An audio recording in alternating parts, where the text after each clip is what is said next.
Assalamualaikum warahmatullahi wabarakatuh.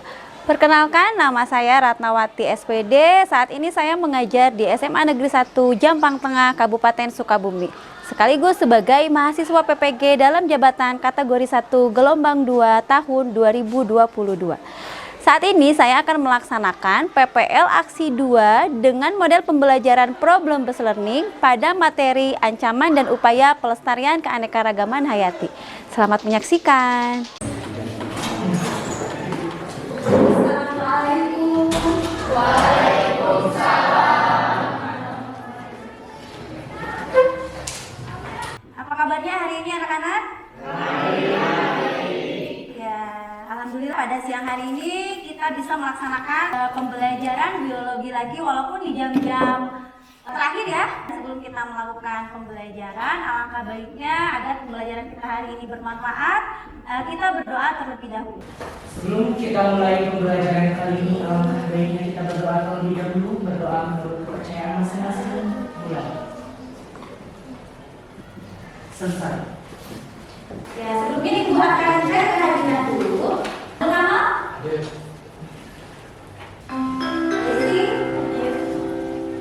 Kita Yulianti. Ya, alhamdulillah hari ini hadir semua ya. Oke, Ibu ingin tahu siapa yang masih ingat tentang materi pembelajaran sebelumnya? Oke, siap, silakan Anita. Coba ada yang masih ingat tidak pembagian fauna di Indonesia? Ya, silakan. Sekarang fauna di Indonesia dikategorikan berdasarkan dua garis hayat, yaitu garis Wallace dan garis Weber. Garis Wallace dan garis Weber itu sendiri membagi wilayah di Indonesia menjadi tiga bagian, yaitu daerah sebelah barat garis Wallace, daerah sebelah kiri garis Weber, dan daerah yang keduanya atau biasa disebut juga dengan daerah peralihan. Ya, betul ya. Ada yang masih ingat jenis fauna apa yang ada di ketiga wilayah tersebut? Siapa yang masih ingat? Oke, Najmi, silakan. Di daerah sebelah barat garis Wallace, jenis fauna yang dapat ditemukan yaitu jenis oriental seperti gajah, tapir, badak bercula, harimau Sumatera, orangutan, dan beruang madu. Di daerah timur garis Weber, jenis fauna yang ditemukan yaitu jenis australis seperti berbagai jenis burung diantaranya burung kasuari, nuri, kakatua, cendrawasih, parkit, dan merpati. Betul sekali. Kasih tepuk tangan untuk teman-temannya.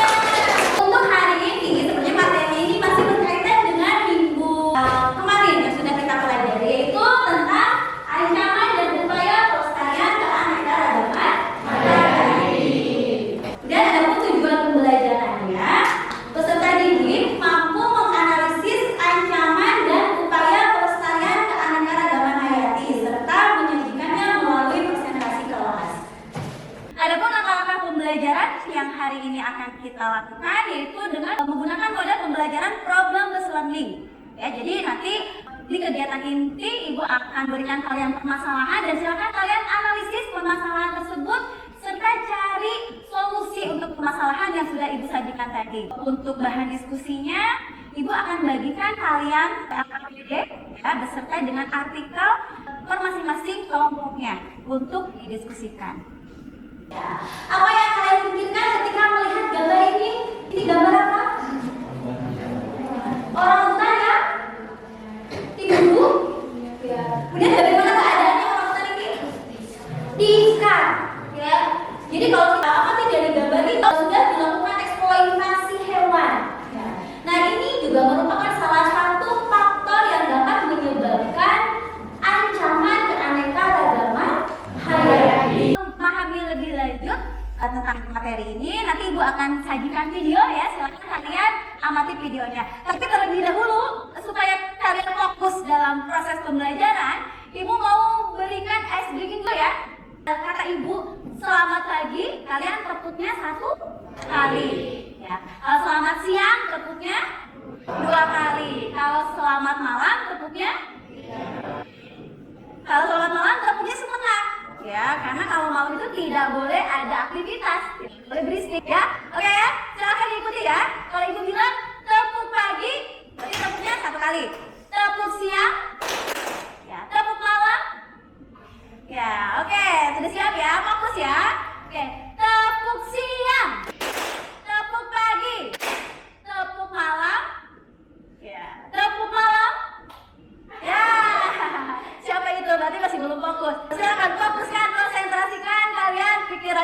sini ya, kita belajar biologi ya di kesempatan kali ini. Oke, Ibu tayangkan videonya ya.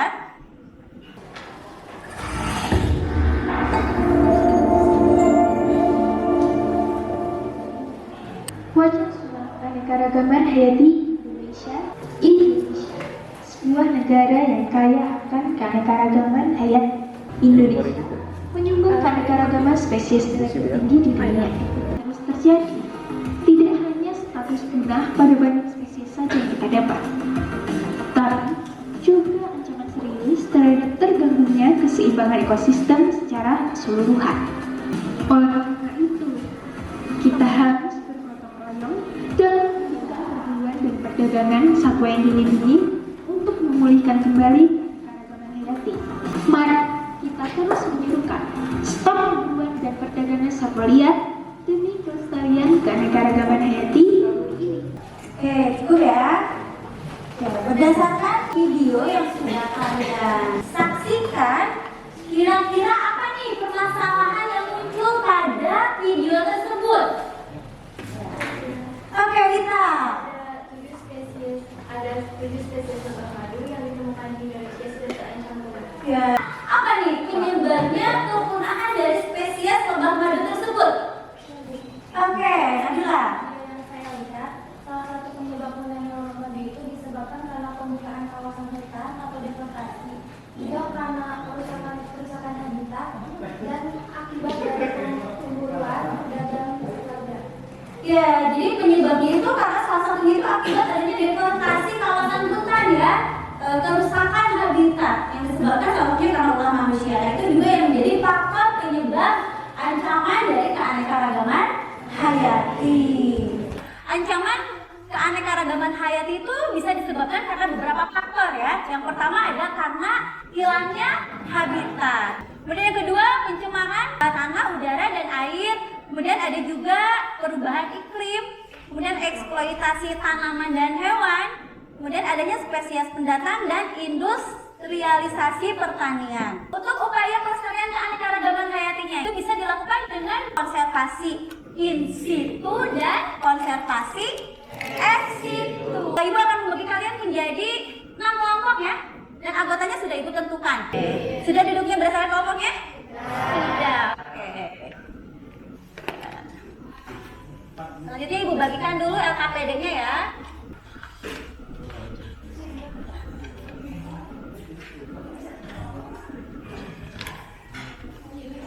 Coba, sebentar. Iya. Penjelasannya gambar itu menceritakan apa, ya permasalahannya apa pada gambar ini, kemudian upaya penanggulangan dari permasalahan itu apa. Pada gambar ini merupakan salah satu upaya pelestarian hayati dengan cara ya konservasi ex situ, yaitu apa jelaskan.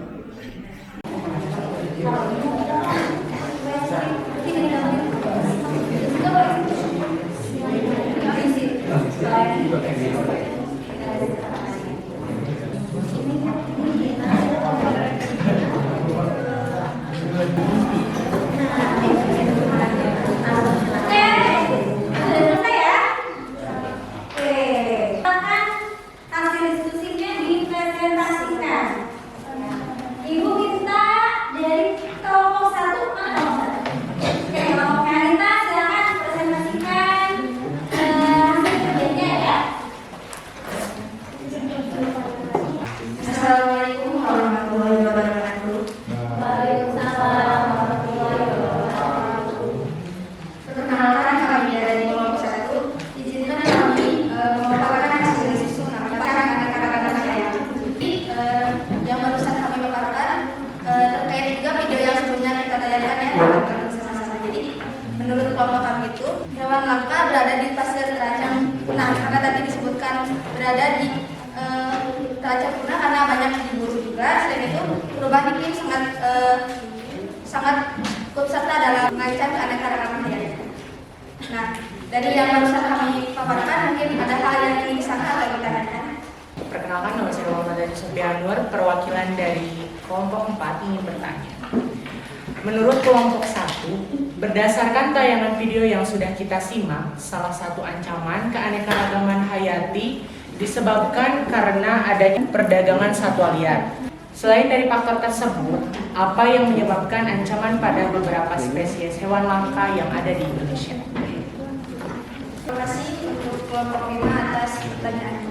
Menurut kelompok kami, selain faktor eksploitasi, pencemaran air, tanah, dan udara juga bisa menyebabkan beberapa hewan yang ada di lingkungan tertentu tidak dapat bisa bertahan hidup dan juga menyebabkan terganggunya rantai makanan pada organisme. Oke, mungkin hanya itu yang dapat kami paparkan mengenai tentang ancaman perubahan iklim.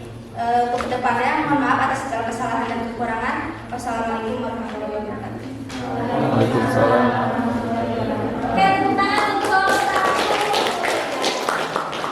Jadi Ibu berharap semua kelompok bisa tampil, tapi karena berhubung waktu ya, jadi untuk presentasi hanya diwakili oleh 2 kelompok saja. Ya. Terima kasih tadi untuk kelompok 1 dan kelompok 2 yang sudah mempresentasikan hasil diskusinya. Tepuk tangan untuk siapa yang mau menyimpulkan pembelajaran hari ini tadi terkait dengan materi ancaman dan upaya pelestarian keanekaragaman hayati. Oke, Alfia ya? Oke, silakan Alfia. Keanekaragaman hayati dan kekayaan alam di lingkungan yang sepatutnya harus kita jaga dan lestarikan tidak terlepas dari sebuah ancaman kepunahan. Berbagai ancaman tersebut jika terjadi tentunya akan berdampak kepada kehidupan kita. Oleh karena itu, kita juga harus ikut menjaga pelestarian alam kita. Ya, terima kasih ya atas kesimpulannya. Jadi betul ya, ancaman dan keanekaragaman hayati itu bisa disebabkan karena beberapa faktor ya yang sudah kalian analisis dan diskusikan. Yang pertama itu ada kerusakan atau kehilangan habitat. Yang kedua ada pencemaran air, tanah maupun udara. Itu juga dapat mengganggu atau mengancam adanya keanekaragaman hayati. Selanjutnya ada eksploitasi hewan dan tumbuhan, seperti halnya perdagangan satwa liar, perburuan hewan liar, ya itu juga dapat menyebabkan terancamnya keanekaragaman hayati. Kemudian selanjutnya ada industrialisasi. Salah satu contohnya yaitu penanaman monokultur. Jadi suatu perkebunan yang hanya ditumbuhi oleh satu jenis tumbuhan saja. Upayanya apa saja yang dapat kita lakukan? Salah satunya yaitu dengan melakukan konservasi ya. Ada apa tadi? Konservasi apa? In situ dan ex situ. Nah, referensi pembelajaran hari ini. Yang pertama, apa yang membuat kalian tertarik saat belajar tadi? Siapa yang mau merefleksikan? Nazmi, boleh? Menjadi lebih tahu Ya. tumbuhan dan hewan-hewan yang harus dijaga kelestarian. Ya, kita lebih tahu lagi ya bagaimana cara melestarikan keanekaragaman hayati terutama yang ada di sekitar kita. Contoh kecilnya saja, kita harus menyayangi binatang ya yang ada di sekitar kita. Ini juga salah satu contoh upaya pelestarian keanekaragaman hayati. Selanjutnya untuk evaluasi, yang evaluasi ibu bagikan melalui linguistis. Sudah ibu sharekan di grupnya, silahkan dibuka. Oke, ada tidak? Oke, silakan. Ibu kasih waktu 5 menit untuk mengerjakan. Oke, udah semua? Oke, udah semua ya. Terima kasih. Nanti nilainya ibu sharekan ya melalui grup WA kelas. Nah, alhamdulillah pembelajaran kita hari ini sudah selesai. Untuk pembelajaran selanjutnya kita akan mempelajari tentang klasifikasi makhluk hidup. Silakan kalian bisa searching atau bisa menggunakan buku paket yang ada di perpustakaan untuk mempelajari materi tersebut. Sebelum mengakhiri pembelajaran, silakan diikuti dulu untuk berdoa. Sebelumnya, hari ini alangkah baiknya kita terlebih dahulu dalam percayaan masing-masing. Selesai. Oke, terima kasih. Wassalamualaikum warahmatullahi wabarakatuh.